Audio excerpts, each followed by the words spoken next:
Seamos absolutamente sinceros, sin tapujos ni romanticismos que nublen la claridad, una mujer no regresa a una relación, ni siquiera a un vínculo interrumpido, simplemente porque extraña al otro en el sentido idealizado que muchas veces se muestra en las películas o en las canciones.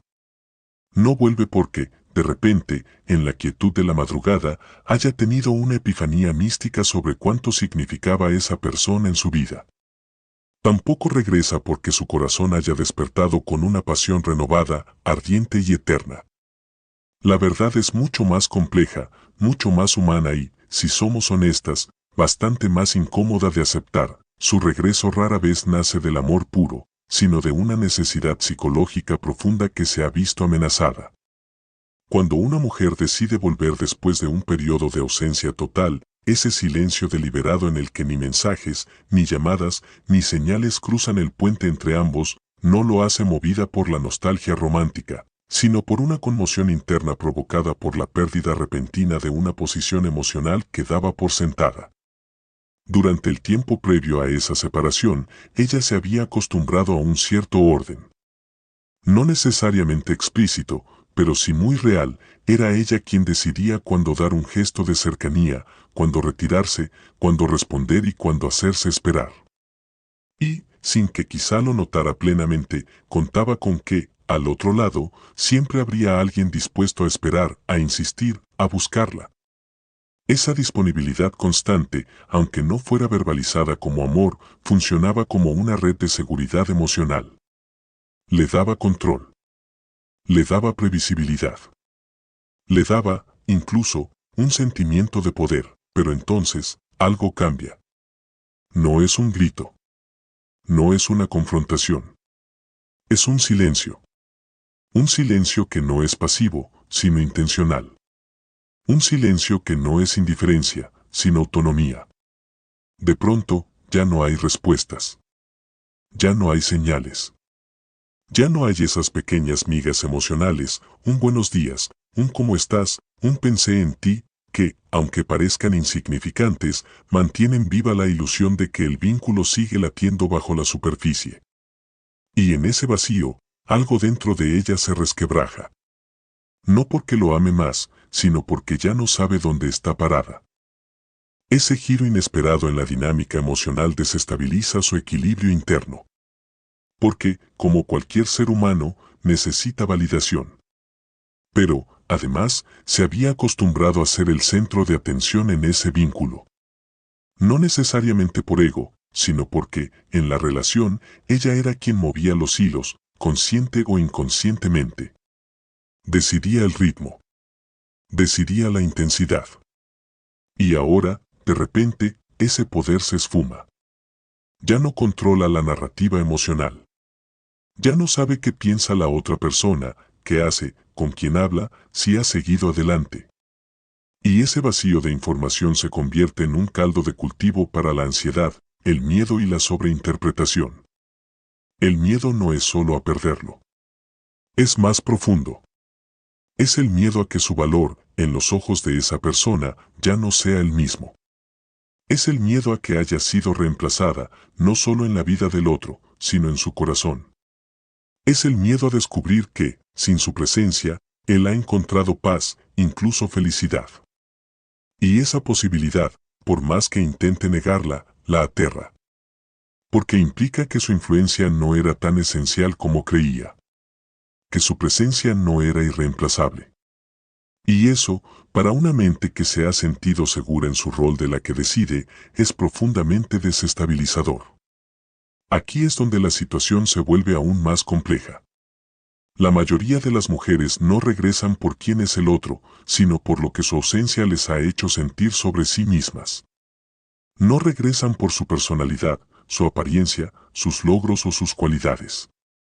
Regresan porque, en su silencio, él ha activado una alarma interna, ¿ya no tengo control? Y esa pregunta no es racional. Es emocional. Instintiva. Surge de una necesidad muy antigua de sentirse deseada, valorada y, sobre todo, necesaria. El regreso, entonces, no es un acto de amor, sino un intento de restaurar un equilibrio emocional que se ha roto, es un esfuerzo por recuperar, tal vez, incluso, con una aparición inesperada en un espacio compartido. Pero, detrás de ese gesto, hay una intención mucho más sutil, probar si sigue teniendo influencia. Quiere ver si, al enviar ese mensaje, él responde con la misma urgencia de antes. Quiere comprobar si su voz sigue generando una reacción inmediata. Y si lo hace, si vuelve a perseguirla, si le confiesa sus sentimientos, si demuestra que su mundo sigue girando en torno a ella, entonces, sin que ni siquiera lo diga en voz alta, ha recuperado el control. El ciclo se reinicia. Y ella, una vez más, se siente segura en su rol. Pero aquí está la paradoja más dolorosa. El periodo de no contacto no funciona porque sea una estrategia mágica. Funciona porque revela una verdad incómoda. Las emociones humanas no siempre responden al amor, sino al miedo a perder el control. Cuando una mujer comprende, aunque sea de forma inconsciente, que el otro ya no está disponible como antes, su mente entra en un estado de alerta. No es que lo necesite más. Es que necesita sentirse necesaria otra vez. Esta dinámica no implica malicia. No se trata de que ella esté manipulando fríamente la situación. Más bien, se trata de un mecanismo de defensa emocional profundamente arraigado. Mientras sabía que podía dictar los términos, cuándo hablar, cuánto dar, cuánto retirar, se sentía segura. Esa seguridad no venía del amor, sino de la previsibilidad. El otro era predecible. Siempre estaba ahí. Siempre respondía. Siempre la perseguía. Pero cuando esa previsibilidad se rompe, cuando él se convierte en un enigma, cuando su silencio se vuelve impenetrable, entonces ella pierde el mapa emocional. Y perder el mapa genera ansiedad. La ansiedad genera necesidad de cerrar el ciclo. Y cerrar el ciclo, a menudo, se traduce en volver, no por amor, sino por la necesidad de recuperar la sensación de que aún tiene poder sobre lo que siente el otro. Y es en ese momento cuando el verdadero crecimiento comienza. No para él, sino para ella. Porque si, al regresar, se encuentra con alguien que ya no reacciona como antes. Si descubre que su mensaje ya no provoca la misma urgencia. Si nota que su presencia ya no altera el equilibrio emocional del otro. Entonces, por primera vez, se enfrenta a una verdad incómoda. Ella no era el centro del mundo de esa persona, sino que él había hecho que se sintiera así. Y esa revelación, aunque duele, es liberadora.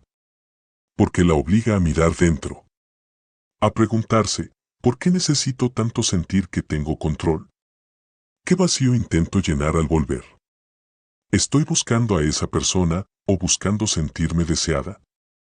Porque, al final del día, el regreso no siempre es un acto de amor. A veces, es un espejo.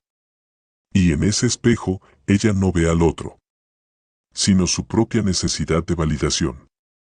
Su miedo a la irrelevancia. Su anhelo de ser indispensable. Y si tiene el coraje de mirar más allá de ese reflejo, descubrirá que el verdadero poder no está en controlar al otro, sino en dominar su propia inseguridad. Ese momento de regreso, tan cargado de ambigüedad emocional, no es un regreso al amor, sino un regreso al intento de reconstruir una identidad emocional que se ha visto sacudida. Porque, sin darse cuenta, muchas mujeres construyen parte de su autoestima en torno a la reacción que provocan en los demás. No es vanidad, es una herida antigua que dice, solo soy valiosa si alguien me elige una y otra vez.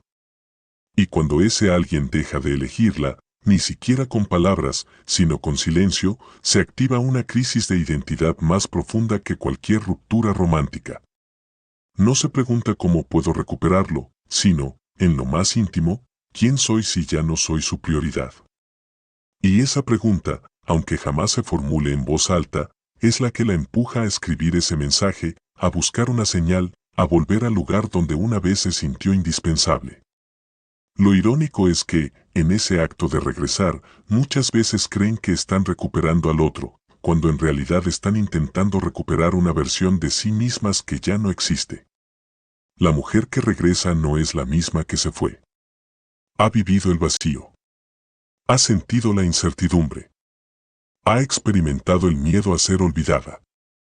Y en lugar de usar esa experiencia para crecer en autonomía emocional, suele interpretarla como una llamada de auxilio del corazón: debo volver antes de que sea demasiado tarde. Pero lo que en verdad late con urgencia no es el amor, sino el miedo a quedarse sola con sus propias sombras. Porque es más fácil buscar consuelo en el otro que enfrentar la soledad necesaria para sanar. Y así, sin querer, repite el ciclo: vuelve no para construir, sino para huir de sí misma. Sin embargo, dentro de ese impulso de regresar también yace una semilla de transformación. Porque todo regreso consciente es una oportunidad para elegir de nuevo. No con los ojos del apego, sino con la claridad de quien ha visto el mecanismo en acción. Si ella se detiene antes de enviar ese mensaje, si se pregunta: ¿esto lo hago por amor o por miedo?, si se permite sentir el vacío sin necesidad de llenarlo de inmediato, entonces, ese mismo impulso que antes la esclavizaba puede convertirse en su puerta de liberación. Porque ya no se trata de evitar el dolor, sino de entenderlo. Ya no se trata de controlar al otro, sino de responsabilizarse de su propia paz. Y cuando una mujer llega a ese punto, su regreso, si lo hay, no será un acto de necesidad, sino una decisión madura, libre y plenamente suya. Y en esa libertad, por fin, reside el verdadero amor, no el que depende, sino el que elige.